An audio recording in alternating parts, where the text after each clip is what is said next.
Hallelujah. ಎಳಗಡೆ hallelujah. ಇನ್ನು ಶಬ್ದ hallelujah. ಯಾರೆಲ್ಲ ಭಾರವುಳ್ಳವರಾಗಿ ಪ್ರಾರ್ಥಿಸ್ತಾರೋ, ಯಾರೆಲ್ಲ ಭಾರವುಳ್ಳವರಾಗಿ ಪ್ರಾರ್ಥನೆ ಮಾಡ್ತಾರೋ ಅವರ ಪ್ರಾರ್ಥನೆಯನ್ನು ಖಂಡಿತವಾಗಲೂ ಆ ದೇವರು ಕೇಳಿಸಿಕೊಳ್ಳಲಿಕ್ಕೆ ಶಕ್ತನಾಗಿದ್ದಾನೆ. ಮತ್ತೆ ನಾವು ಹೇಗೆ ಪ್ರಾರ್ಥಿಸಬೇಕು?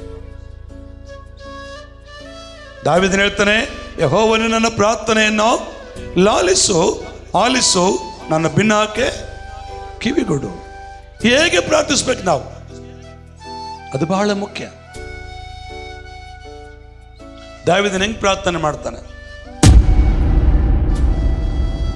51ನೇ ಕೀರ್ತನೆಯಲ್ಲಿ ನೋಡ್ತೇವೆ ನಾವು. ದಾವೀದನು ಮಾಡುವ ಪ್ರಾರ್ಥನೆ ಹೆಂಗಿದೆ ಗೊತ್ತಾ? ಕೀರ್ತನೆ 51ನೇ ಕೀರ್ತನೆ ಒಂದ್ಸಲ ತೆಗೀರಿ.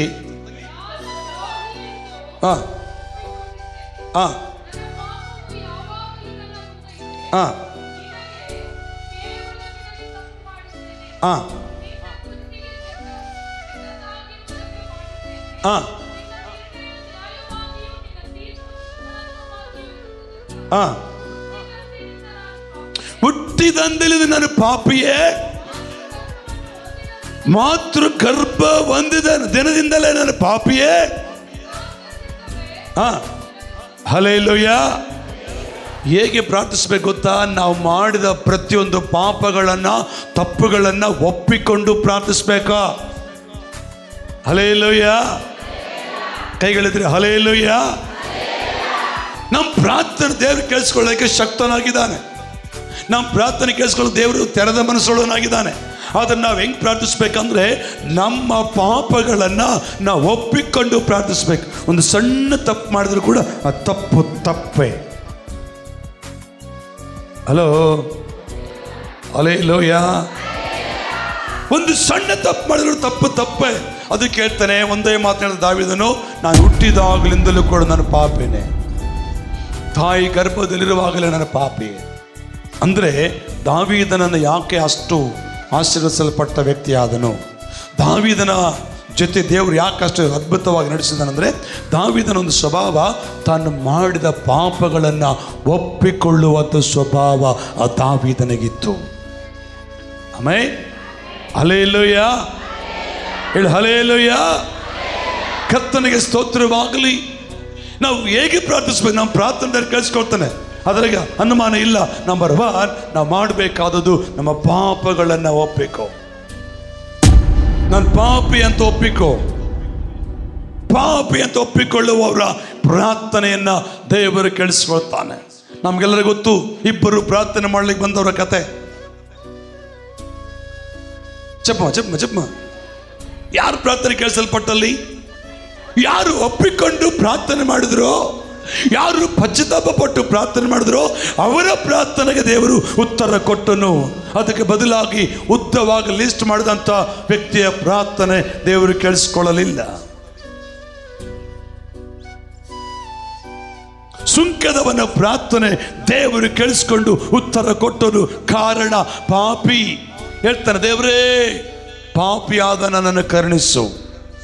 ಯಾರು ಪಾಪವನ್ನು ಒಪ್ಪಿಕೊಂಡು ಪ್ರಾರ್ಥಿಸ್ತಾರೋ ಅವರ ಪ್ರಾರ್ಥನೆಗೆ ದೇವರು ಖಂಡಿತವಾಗಲು ಹಲ್ಲೆಲೂಯ, ಹಲ್ಲೆಲೂಯ. ಮತ್ತೆ ಎರಡನೇ ವ್ಯಕ್ತಿ ಇನ್ಯಾರು ಪ್ರಾರ್ಥನೆ ಮಾಡಿದರು? ಹಿಜ್ಕೀಯನು ಹೆಂಗೆ ಪ್ರಾರ್ಥನೆ ಮಾಡ್ತಾನೆ? ದೇವರೇ, ನಾನು ನಡೆದುಕೊಂಡ ರೀತಿಯ ನಿನಗೆ ಗೊತ್ತಲ್ಲ ಸ್ವಾಮಿ, ನಿನ್ನ ಆಯುಷ್ಕಾಲ ಮುಗಿದೋಯ್ತಪ್ಪ. ಯೆಶಾಯ ಬಂದು ಪ್ರವಾದಿ ಹೇಳ್ತಾನೆ, ಬಂದಲ್ಲಿ ಯೆಶಾಯ ಪ್ರವಾದಿ ಬಂದು ಹಿಜ್ಕೀಯನ ಸಂಗಡ ಮಾತಾಡ್ತಾನೆ. ಅದು ಹಿಜ್ಕೀಯನು ಏನಂತ ಪ್ರಾರ್ಥನೆ ಮಾಡ್ತಾನೆ? ಗೋಡೆ ಕಡೆಗೆ ಮಗ ತಿರುಗಿಸ್ಕೊಂಡು ನಾನು ನಡೆದುಕೊಂಡ ರೀತಿಯನ್ನು ನೆನಪು ಮಾಡ್ಕೋ ದೇವರೇ. ಪಶ್ಚಾತ್ತಾಪ ಪಟ್ಟು ಕಣ್ಣೀರಿಟ್ಟು ಗೋಳಾಡಿ ಪ್ರಾರ್ಥನೆ ಮಾಡಿದಾಗ ಅವನ ಪ್ರಾರ್ಥನೆಗೆ 15 ವರ್ಷ ಆಯುಷ್ಕಾಲವನ್ನು ದೇವರು ಕೊಟ್ಟಿದ್ದನ್ನು ನಮಗೆ ವಾಕ್ಯದಲ್ಲಿ ಇದೆ. ಪ್ರಿಯ ದೇವಚಂದ್ರೆ, ಹಲ್ಲೆಲೂಯ. ಯೆಶಾಯನು ಬರೆದ ಪ್ರವಾದನ ಪುಸ್ತಕದಲ್ಲಿ ಇಲ್ವಾ ಮಾತು? ನೋಡ್ರಿ ಒಂದ್ಸರಿ. ಕರ್ತನಿಗೆ ಸ್ತೋತ್ರವಾಗಲಿ. ದೇವರು ನಮ್ಮೊಟ್ಟಿಗೆ ಮಾತಾಡುವ ಮಾತು ಏನಾಗಿದೆ ಗೊತ್ತಾ? 38ನೇ ಅಧ್ಯಾಯದಲ್ಲಿ ಒಂದು ಮಾತು, ಎಲ್ಲ ಮಾತು ಬೇಡ, ಕೆಲವು ಮಾತು 2ನೇ ವಚನ ಓದಿಕೊಳ್ಳೋಣ. ಇದನ್ನು ಕೇಳಿದೊಡನೆ ಹಿಜ್ಕೀಯೇಲನು ಮೋರೆಯನ್ನು ಗೋಡೆಯ ಕಡೆಗೆ ತಿರುಗಿಸಿ ಯೆಹೋವನೇ ನಾನು ನಂಬಿಗಸ್ತನಾಗಿಯೂ ಯಥಾರ್ಥ ಚಿತ್ತನಾಗಿಯೂ ನಿನಗೆ ನಡಕೊಂಡು ನಿನ್ನ ದೃಷ್ಟಿಯಲ್ಲಿ ಒಳ್ಳೆಯವನಾಗಿದ್ದದನ್ನು ನೆನಪು ಮಾಡಿಕೋ ಎಂದು ಪ್ರಾರ್ಥಿಸಿ ಬಹಳವಾಗಿ ಅತ್ತನು. ಆಗ ಯೆಹೋವನು ದೇವರು ಅವನಿಗೆ ಇನ್ನು 15 ವರ್ಷಗಳ ಕಾಲ ಆಯುಷ್ಕಾಲ ಕೊಟ್ಟಿದ್ದನು, ಹೋಗು ಅಂತ ಹೇಳಿದನು. ಹೆಂಗ್ ಪ್ರಾರ್ಥಿಸ್ಬೇಕು ನಾವು? ಹೇಗೆ ಪ್ರಾರ್ಥಿಸ್ಬೇಕು ನಾವು? ಪಾಪವನ್ನು ಒಪ್ಪಿಕೊಂಡು ನಾನೇನು ತಪ್ಪು ಮಾಡಿಲ್ಲ. ಇವಾಗ ನೀನು ಚೆನ್ನಾಗಿದೆಯಮ್ಮ, ಮುಂಚೆ ಏನು ಮಾಡಿದೀಯ? ದೇವ್ರ ಮುಂದೆ ಒಪ್ಕೊಂಡಿದೀಯಾ? ಇವಾಗ ಚಂದ ಕಾಣ್ತಾ ಇದೀಯಾ? ಹಿಂದೆ ಏನೇನು ಮಾಡಿಯಾ? ದೇವ್ರ ಮುಂದೆ ಒಪ್ಕೊಂಡಿದೀಯಾ? ಮನುಷ್ಯರಿಂದ ಒಪ್ಕೊಂಡ್ರು ಪರವಾಗಿಲ್ಲ, ಒಪ್ಕೊಳ್ಳಿದ್ರು ಪರವಾಗಿಲ್ಲ, ಆದರೆ ಯೇಸುವಿನ ಮುಂದೆ ಒಪ್ಕೊಂಡಿದೀಯಾ? ಪಶ್ಚಾತ್ತಾಪ ಪಟ್ಟು ಪ್ರಾರ್ಥಿಸುವುದಾದರೆ ಆ ಪಶ್ಚಾತ್ತಾಪದ ಪ್ರಾರ್ಥನೆ ನಿನ್ನ ಜೀವಿತವನ್ನ ಆರೋಗ್ಯಕರವಾಗಿರ್ತದೆ, ನಿನ್ನ ಕುಟುಂಬವನ್ನ ಆಶೀರ್ವಾದಕರವಾಗಿ ಇಡುವಂಥದ್ದಾಗಿದೆ. ಪ್ರಿಯ ದೇವಚಂದ್ರ,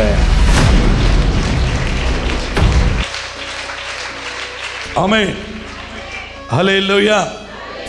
ಇನ್ನು ಹಲ್ಲೆಲೂಯಾ, ಜೋರಾಗಿ ಹಲ್ಲೆಲೂಯಾ. ಪ್ರಾರ್ಥನೆಯನ್ನು ನಾವು ಪಾಪ ಒಪ್ಪಿಕೊಂಡವರಾಗಿ ಪ್ರಾರ್ಥಿಸಬೇಕು, ಪಶ್ಚಾತ್ತಾಪ ಪಟ್ಟು ಪ್ರಾರ್ಥಿಸಬೇಕು. ನಂಬರ್ 1.